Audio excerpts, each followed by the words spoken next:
Ellie awoke in the dark, cold and disoriented, her eyes at first unable to focus, sensitive from the bright flashes she'd experienced. With the sound of a hard, steady rain beating above her head, it all came rushing back to her.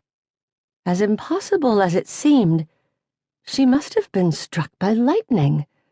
What else could explain all those crazy lights she'd seen? Still, as best she could remember, the storm had been miles away. It made absolutely no sense. "Hurts!" Someone was here with her.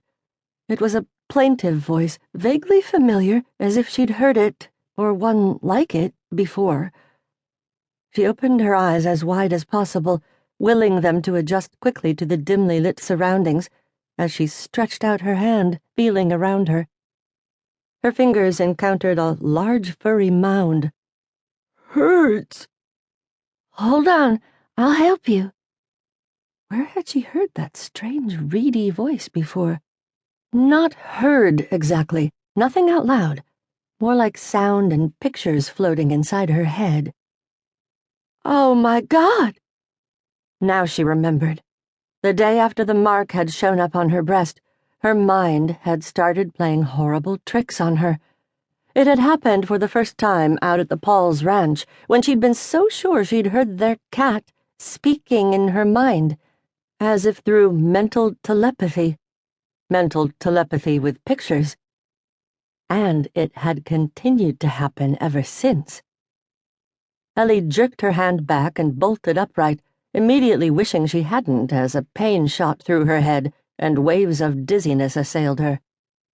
Raising both hands to her temples, she concentrated on not passing out as shivers racked her body. None of this made any sense. Could the pain and the dizziness and the cold shivers all be the after effects of a lightning strike?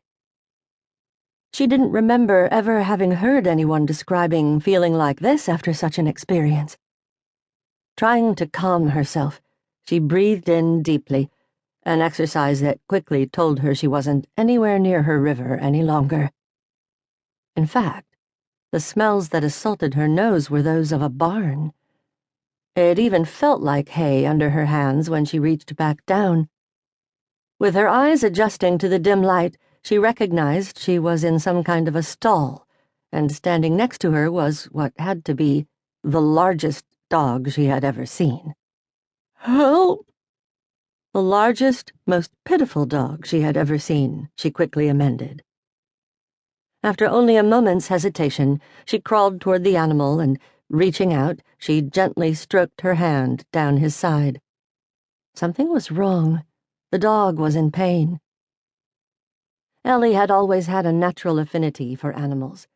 For years she had worked summers as an assistant to the